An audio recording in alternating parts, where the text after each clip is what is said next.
Hi, I'm Karin of Better Than Jam, and this is my Dyeing with Nature virtual class.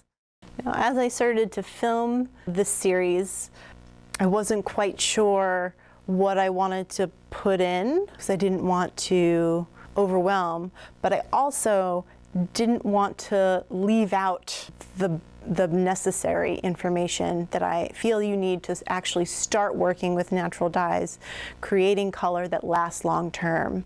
I really feel like it's important that you have a general good base to start you off in achieving color on natural fibers. Now, I focus on dyeing textiles, but you can definitely use the series to work with yarns, dye with yarns, for sure. We're going to talk about mordanting and binding. When we're talking about natural fibers, we're either talking about cellulose fibers or protein fibers.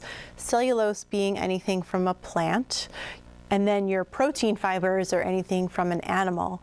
I'm going to show you 4 different ways to prepare your fibers so that you'll get a more lasting color, specifically focusing on cellulose fibers because I personally work with cellulose fibers and it is the most difficult.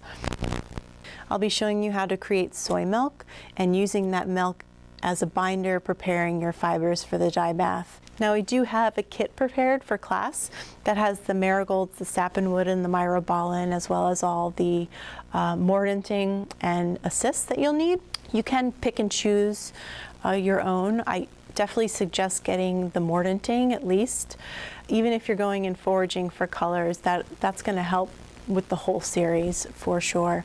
With the assists and the modifiers, I do make suggestions of just household items in the materials list. I really try to work with everybody's budget and allow for other options.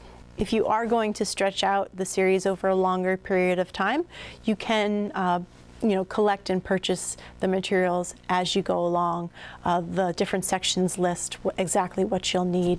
With the timing of the class, you can either take it as a 2-week intensive or space it out over the course of a month or so. Some of the mordanting processes do have time limit to them when you can work with the fibers, but I map that out in the syllabus so you can plan out your time the way you want it. You can also schedule a one-on-one video meetup with me, either before when you're booking the class or during if you run into issues that you really want to speak with me one-on-one, and then emailing me while you're taking, if there's any further questions, is welcome as well. Basically, the class is there when you can get to it. There are sections and you don't have to do all of it at once. You can choose to take different parts and then come back to it later and refer back to it. It's always something, if you need a refresher, you can come and take a look again.